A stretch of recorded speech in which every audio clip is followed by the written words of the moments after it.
We began this yesterday, and I would like to continue in a few days. Let's see, when is it going to be? Let's see, where's the calendar? Here we got my calendar. It is going to be on the 10th day of Shvat, which is Shabbat. It's Shabbat, not this coming Shabbat, but the Shabbat after that. In Parshat Bo is the 10th day of Shvat. The 10th day of Shvat is the day that the previous Lubavitcher Rebbe left this world, 1950. And the next year, on that same date, the 10th day of Shvat, the Lubavitcher Rebbe, our Rebbe, took over being the Rebbe of leader of Chabad, and he assumed the position of Mashiach, just like the previous Lubavitcher Rebbe. He was the Mashiach. As the Lubavitcher Rebbe, the Mashiach. As we said so many times before, the idea of Mashiach is just to educate the world what God is. There's other criteria has to come from the tribe of King David, the direct descendant of King David. And he has to try to convince the whole world, especially the Jewish people first, to go according to the Torah, and the non-Jews, the 7 Noahide commandments, and to do the commandments, and to do all the commandments, etc. But anyway, that's a big day. And the previous Lubavitcher Rebbe left for us a Hasidic discourse that he had said years earlier, but he printed it out for this day. And there's 20 paragraphs, 20 chapters in this, called a Ma'amar, in this essay, 20 paragraphs. And every year, the Rebbe, since the Rebbe took over, every year the Rebbe would explain another one of those paragraphs. And he went through it twice. There's 20, and the Rebbe was Rebbe basically 40 years, from 1951 until 1991, 1992. Then he got a stroke, and he was unable to speak after that. Okay, so let's learn, first of all, a little bit about the essay that the previous Lubavitcher Rebbe said, and leaving this message to us about bringing Mashiach. So what we learned yesterday, and you can go back and you can see what we learned yesterday, that when God created the world, his presence was here. Everyone was Abraham, was Adam. Adam and his wife, they felt that they're creations, that God is creating them, and they felt that they have a responsibility, and that for the creator, and that God is giving them orders, and they should follow those orders, and everything is fine. They're being created from nothing, for free gift. They're being created. They have eyes and nose and mouth. Free gift. They get everything, a soul with a body, with this heart and lungs and a liver, everything. They got everything free. All they had to do is just do what God wants. They were put into the world to make the right choices and to do what God wants. That's what they were put into the world for. And God told them they put them into the Garden of Eden to work on it. And God was here, and they were here, and they felt God, and everybody was happy until Adam ate from the tree. Let's not go into the how do you say, the distressing details, but Adam ate from the tree. And since Adam ate from the tree, so that made the world a little more egotistical and a little less godly. The purpose of the world became hidden. And after that, their ensuing generations things got worse and worse. Things got worse and worse. Everybody learned from their previous generation to go be more egotistical, until finally it really got really bad. And came along Abraham. Abraham came along, and he was the first one to realize that everyone was wrong. The whole world is making a big mistake, and that you have to change it. I mean, Noah also realized this. Noah also realized the same thing. But Noah was before the whole flood and things like that. That was before Abraham. So Noah also realized it, but he didn't do anything to try to change it. Abraham realized that it's not good enough to just realize that everyone is wrong and not to do like them. Abraham tried as much as he could to convince the people to change themselves, to change their ways. Abraham tried. And to do this, it was tremendous self-sacrifice, and everybody hated him. And from that's how anti-Semitism began. It didn't begin with because Jews have money. Those are also catalysts. But the essence is people hate the Jews. I mean, really, it began with Adam, with the serpent, right? That the serpent couldn't stand that Adam was doing what God wanted. So he started this whole business. But essentially, with Adam, Abraham was the first official Jew, and he was hated by everybody. And the reason he was hated by everybody because he couldn't keep his nose out of everybody else's business. He went around and broke idols, and he's trying to tell people, listen, you're headed in the wrong direction. You can't do this. There's a creator. You have to do what the creator wants. And they tried to throw him into a fiery furnace, and they tried to kill him in all sorts of different ways. And nevertheless, Abraham went through 10 terrible, awesome tests and difficulties, and to convince him, proofs that God doesn't exist, that God doesn't keep his promises and things like that. And Abraham ignored all that, and he reversed the process. He started bringing godliness back to the world. In the language of the mimer, he brought the Shekhinah back to the world. Shekhinah is God's presence. And after him came Yitzchak and Yaakov, until finally 7 generations came Moses. And Moses, he brought the Shekhinah back to the world into the holy temple. And that's it. And now we are holy temples. Every one of us is a holy temple, and we have to do the service of the holy temple to reveal and to keep God's presence here in the world. And that's the idea of bringing Mashiach. And Mashiach is going to build the third temple, really temple, but until that happens, is that the only holy temples that there are is the Jewish people, every single Jew. And we have to do the work. And of course, we've got the help of Abraham, Isaac, Jacob, etc., and Moses, but we have to do the work. And that's what the Rebbe is telling us, the previous Rebbe is telling us that we have to do, that we have to do everything we can in order to forget all of our, our reservations and our fears and our lusts and our this and that, and just start getting excited about the Creator and doing what the Creator wants. Says the Rebbe, when a person does that, that's called eskafia. When a person forces himself to do what God wants, is that God gets pleasure and godliness is revealed in all of the worlds. Then there is what's called a yitrona or mina choshech, a better type of light that comes from darkness. Hainu, namely, kasher, when darkness is transformed to light. Here we go. Oh. When darkness is transformed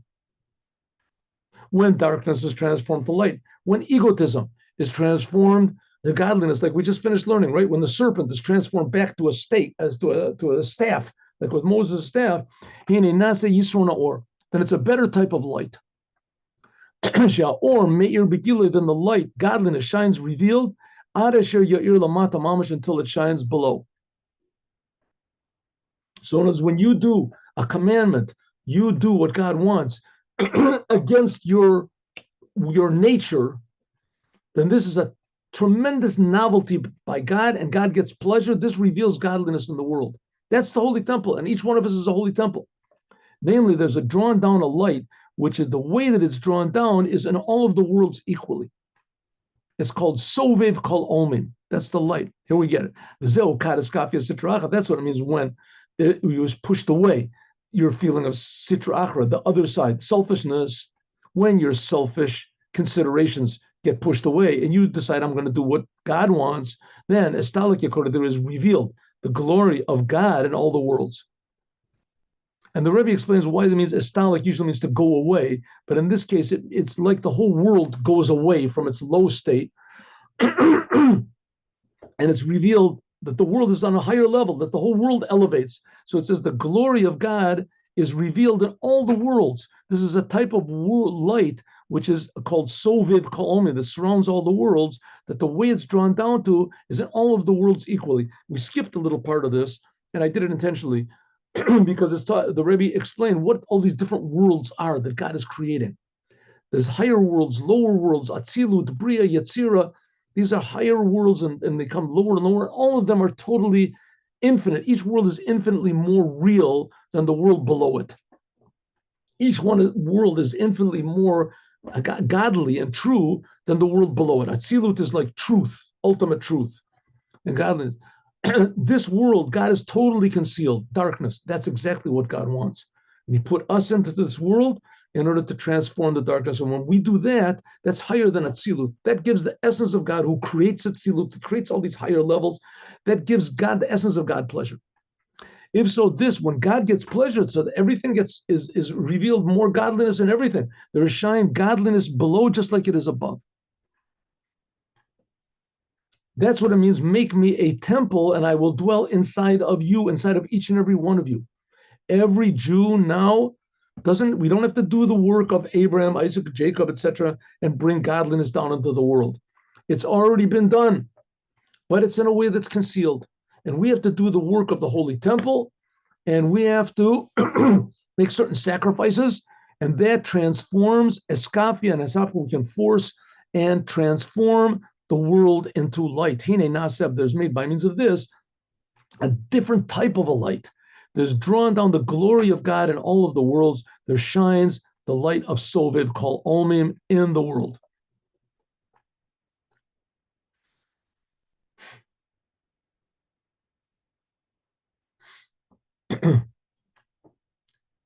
Paragraph 2. Hine, behold, this was one of the services in the Holy Temple, namely Birurim, refining the world. Birurim means to refine. Birurim means more exactly separating the good from the bad, right? Discerning what is good, what is bad, forcing yourself to do good and to turn from bad. That's called eskafia, forcing yourself. And mevi, and this brings to hamayla, the higher quality, a higher level of being of a Jew, which is called eshapcha, transforming darkness to light. And before you transform darkness to light, it's not so clear what darkness is and what light is. It's not so clear. Things that are bad feel good, right? The person does a bad thing, he gets light, feels good, he's happy, right? He smokes a cigarette on Shabbat, right? Watches a good television program on Yom Kippur. So if he feels good, right? He gets it. Wow, what a program! Watches the All-Star game or something like that. Wow, that was real. That's Yom Kippur. But he felt it. On the other hand, not to watch the what is the Golden Cup or whatever it is on Yom Kippur, not to watch is a tremendous difficulty for him. That's called eskafia. Eskafia means that everything is confused. You don't know. You feel bad things are good. And you feel that good things, going to synagogue on Yom Kippur, not eating, that's bad. I want to stay home and watch the game. What's it, right? So the good things seem bad, and the bad, you have to force yourself. You have to force yourself. You say, listen, I know that what I feel is good, it's wrong. And I know that what I feel is bad, it's also wrong. The fact is, not eating on Yom Kippur is a good thing. It's a good thing. I would rather watch the baseball game or whatever it is on television. That to me is good. That's wrong. That's bad. It's all confused. So I have to force myself. That's called eskafia. You force yourself to do good, and you force yourself to refrain from what's bad. Even though you think that what's good, you feel it's bad. And what's really bad, you think it's really good. You really enjoy it. So you have to force yourself. But eventually that brings to eshapcha. Eshapcha means that, wow, I really see that Yom Kippur is a godly thing. It's meaningful. It's wonderful. I'm connected to the Creator. And the All-Star game, I can watch it if I want to. I can watch it after Yom Kippur. I have to watch it on Yom Kippur. It's so necessary to watch it, right? On that day, I have to see it. Suddenly you realize it's stupid. And it can even be that you realize, what am I even have to watch it after Yom Kippur for? What do I care? It's so important. Maybe you like it. Okay, good. But that's not, you don't get your pleasure out of physical things. You get your pleasure out of doing what God wants. That's what you get your pleasure out of. That's called eshapcha. You get pleasure from doing good, and you're disgusted by anything that's bad. Right, to the point where somebody says, hey, come on, watch the All-Star game. It's not tomorrow. You say, well, are you nuts? It's Yom Kippur tomorrow. You're going to watch a stupid game On Yom Kippur, you're out of your mind. All of a sudden, what are you talking about? Last year, you were the one that was watching it. He says, yeah, the last year it was, I was wrong. Now I realize it's a stupid, disgusting thing, and I'm not going to watch the on Yom Kippur. I'll watch it after. I'd have to watch. Suddenly, your whole beings, your whole kish change around. You enjoy doing what God wants, and you're disgusted by what God forbids. That's what was in the Holy Temple. It was in the Holy Temple. It was the sacrifices. The sacrifices, this was really a spiritual service of the soul. The thing of the Holy Temple bringing sacrifices wasn't just killing animals. This is a barbaric thing. It was a very, very spiritual, very holy, tremendously holy and tremendously good thing. That's why when they made the sacrifices, that was the Kohanim and the Levites in their service and their singing when they brought the sacrifice. Because if bringing the sacrifice was just killing animals, what do you have to have that only special people can do it? And there has to be the songs and there has to be all this exact details. This is because the whole thing of the sacrifices is a spiritual service. Now, this goes along with the whole message of Judaism that this physical world is higher than the spiritual. The physical world, in some ways, there's nothing more physical than an animal. Taking an animal, there's nothing more holy than the Holy Temple. They've got nothing to do with one another. And that's the whole idea of the sacrifices in the temple. But now we don't have a temple. What do we do now? So the Rebbe said, each one of us is a temple. That's the whole purpose of this mimer, is to show us that you are a holy temple and you must activate yourself. What do you have to do now? Make sacrifices. What's the sacrifices you have to make? You have to make, not just making sacrifices means giving money away or things like that, which that's also. But here we're talking about sacrifice. The word for sacrifice in Hebrew is also the same word as coming close. It so happens that you want to come close to God, you have to do what God wants. And God wants you to do things that don't always make sense. But on the other hand, God gives us things that don't make sense, right? It has to be that your eyes see. It has to be that your ears hear. It has to be, these are gifts. And the same thing is God wants you to repay him, like in the Holy Temple, also by giving God gifts. Says that's the whole idea of because see, like it says, that's the sacrifices. What is a sacrifice? Sacrifice means to come close. Like it says, Adam ki yakri mikem korban laHashem. A person, when he sacrifices from you, a sacrifice to God. Mida behema, if it comes from the animal, from the bovine, then it can come from one of three animals, either from cows or from sheep or from goats. Lecheora yuksha, says the Rebbe, that's the sentence in the Torah. It says the Rebbe, I got a question. If the intention of the Torah was just to tell us the laws, it should have said, not Adam ki yakriv mikem, a person when he sacrifices from you.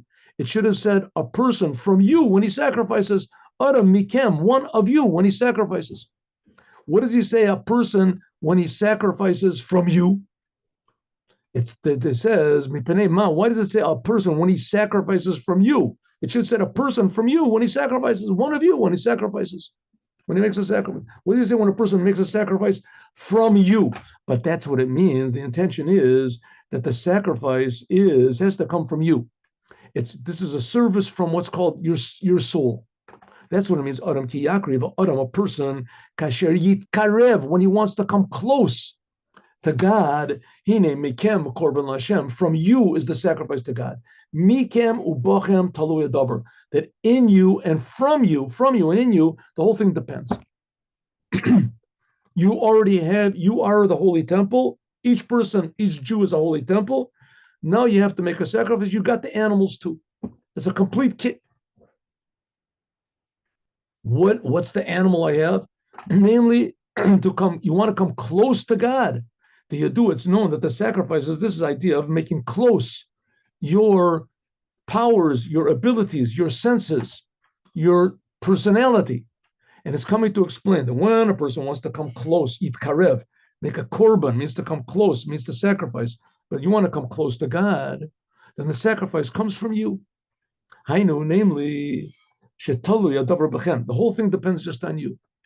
A person can't say, shouldn't say, how can I come close to God? And especially, a person knows who he is. He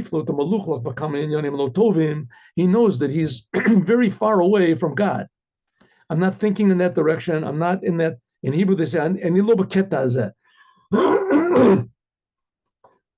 not in that world at all about godliness and Torah and commandments. Leave me alone.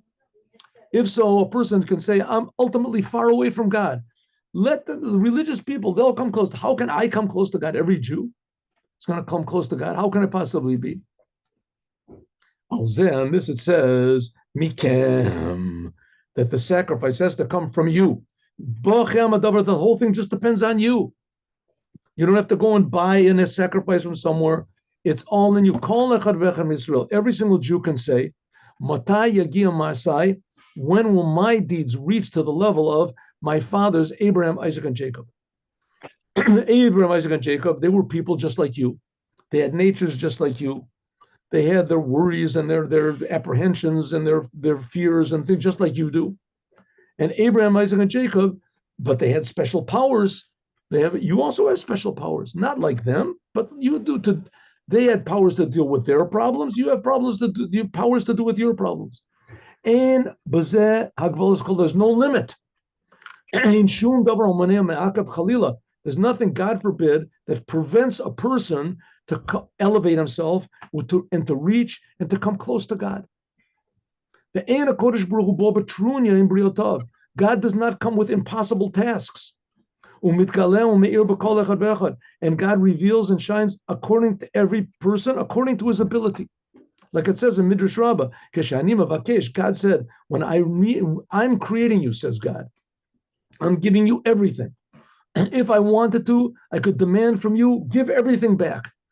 You know what? You don't have to give me everything back. Just cut off one of your legs and give it to me. If God wanted to, he could have said. But God said, I don't do things like that. When I request from you, when I give to you, I give according to my infinite measures. But when I request from you, I don't request according to my measurement, but according to your measurement, according to the abilities of each and every one. By means of this, that each and every Jew can elevate and reach to the levels, the highest possible levels, little by little. That's what it means, Adam Tiyakri. That's what it says in the Torah.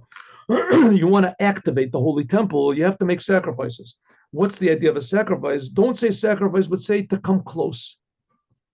All you have to do is want to come closer to the Creator. That in order that a person can come close to God, it's from you. It all depends on you. Nothing can stop you. The whole thing depends on you. But mikem korban lashem, that from you comes the sacrifice to God. That mikem, that you have to sacrifice it from yourself. What do you have to bring? It means not just the animal. You have to go out and buy a physical animal, but the animal which is in you. And this was even in the time of the Holy Temple. In the time of the Holy Temple, it was in addition that a person would make himself come closer to God, but he also could bring an animal. And in fact, that animal helped him. The same thing like nowadays, a person puts on tefillin. It's not just the physical action that you're doing, but the physical action is supposed to help you because you're doing what God wants you to do.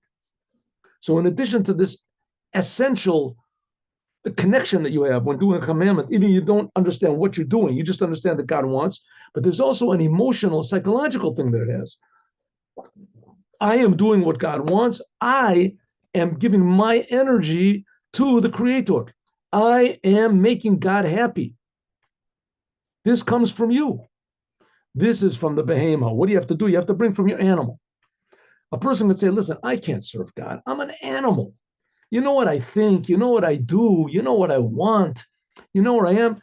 What do you say to a person like that? Oh, that's good. God wants animals. God wants animals. You got a nice, juicy animal. That's good. The animal which is in the heart of everybody. This is what's called the animal soul. And you have to bring it from the cow and from the sheep. These are different levels which are in the animal soul. Like it's known that there are some people, that the different people have different natures. Some people have an animal soul, which is like an ox, a goring ox, and he's really a very crass person. Some people, they have an animal soul like a sheep, which a sheep is very refined. It's very lit. Even though, but it's also an animal. It's also selfish, right? There's one person who eats what is it, White Castle hamburgers or whatever it is, stuffs them in his mouth, and another person that when he finishes eating his whole meal and eats like an animal, and another person goes to a French restaurant and he eats rabbit with snake or whatever he eats over there, and it takes him 3 hours to eat his meal, and says, which one is the bigger animal? Right? Which one of the bigger? The guy who snarfs down the food, that's an animal. The one who takes an hour to eat his whatever it is, his monkey or whatever he eats over there, that's a bigger animal, a different type of an animal. It's bedakos al kopanim. That's what it says. Asher takrivu et korban terachem. This is also written in Kuntras Tefillah, which was written by the fifth Rebbe of Chabad when he opened up Tomchei Tamim in the yeshiva. And this is what will stop today. God willing, will continue tomorrow about the fire that comes down from heaven to eat up the sacrifices. And now, let us do the Yom. 1 minute. Stop the share. Stop the